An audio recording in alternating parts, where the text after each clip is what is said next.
জামাতের নেতৃত্বে বাংলাদেশে কখনো কোনো আন্দোলন সফল হয়েছে? জামাত কখনোই বাংলাদেশে কোনো গণঅভ্যুত্থানের নেতৃত্ব দিতে পারবে না। গণঅভ্যুত্থানের মধ্য দিয়ে বাংলাদেশে আওয়ামী লীগের পতন হয়েছে, আর দিল্লিতে কবর হয়ে গেছে। আওয়ামী লীগ বাংলাদেশে আর রাজনীতিতে ফিরতে পারবে এটি আমি বিশ্বাস করি না। দেখেন, যদি শেখ হাসিনা পালিয়ে না যেত সেক্ষেত্রে অন্য কিছু করতে পারত। যেহেতু পালিয়ে গেছে, এই পালিয়ে যাওয়ার মধ্য দিয়ে আওয়ামী লীগের সমস্ত নেতাকর্মীরা তারা মনোবল হারিয়েছে। আমি বাংলাদেশে এখনো পর্যন্ত যারা আওয়ামী লীগের নেতৃবৃন্দ কর্মীরা আছে তারা কেউ জুলুমের শিকার হচ্ছে? মাননীয় প্রধানমন্ত্রী কি বলেছেন? আমার এই মেরুদণ্ড ভেঙে দেওয়া হয়েছে, আমি যদি পাল্টা এখন মেরুদণ্ড কারণ ভেঙে দিই আমার এই ব্যথা কি কমবে? ঠিক আমরা এই সহনশীলতা এবং ধৈর্যশীলতা রাজনীতি করছি, কিন্তু যদি সরকারের এই সহনশীলতা আন্তরিকতাকে কেউ দুর্বলতা মনে করে তাহলে ভুল করবে।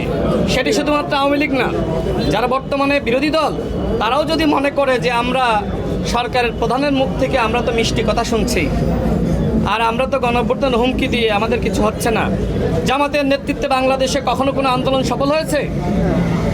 জামাত কখনোই বাংলাদেশে কোনো গণঅভ্যুত্থানের নেতৃত্ব দিতে পারবে না। দেখেন, নাহিদ ইসলাম এনসিপির আহ্বায়ক, সে কি বলেছিল? জামাতের নেতৃত্বকে দেশের মানুষ গ্রহণ করবে না। আমি এতটুকু স্পষ্ট করতে চাই, জামাত এবং এনসিপির নেতৃত্বে বাংলাদেশে আর কোনো গণঅভ্যুত্থান হবে না। মানুষ এই বিরোধী দলকে বিরোধী দল হিসেবে মানতেছে না, এই জন্য প্রতিনিয়ত তারা গণঅভ্যুত্থান হুমকি দিচ্ছে। কেউ বলছে যে একদিনের মধ্যে সরকার পতন ঘটিয়ে দিবে, 1 মিনিটের মধ্যে নাকি পতন ঘটিয়ে দিবে। আমি দেখলাম যে কর্নেল অলি সাহেব তিনি বললেন যে জামাতের আমি ডাক্তার শফিকুর রহমানের নেতৃত্বে ছোট ছেলে নাহিদ ইসলাম এবং মাওলানা মামুনুল হক তারা যদি একতাবদ্ধ হয়ে রাজপথে নামে 1 সপ্তাহের মধ্যে বিএনপি সরকারের পতন নিশ্চিত হবে। নামেন না কেন? নিষেধ করেছে কেউ? আমি আগেই চ্যালেঞ্জ করেছিলাম, আজকেও বলছি, এই যে 11 দলীয় জোট, এখন তো 9 দলীয় জোট, এই জোটের মধ্যেই তো প্রতারণা। আপনাদের ভাঙন শুরু হয়ে গেছে। আগে নিজেদের পতন ঠেকান, এরপরে বিএনপির পতন ঘটাইতে আইসেন। আপনাদের নেতৃত্বে কোনো আন্দোলন সংগ্রাম হবে না।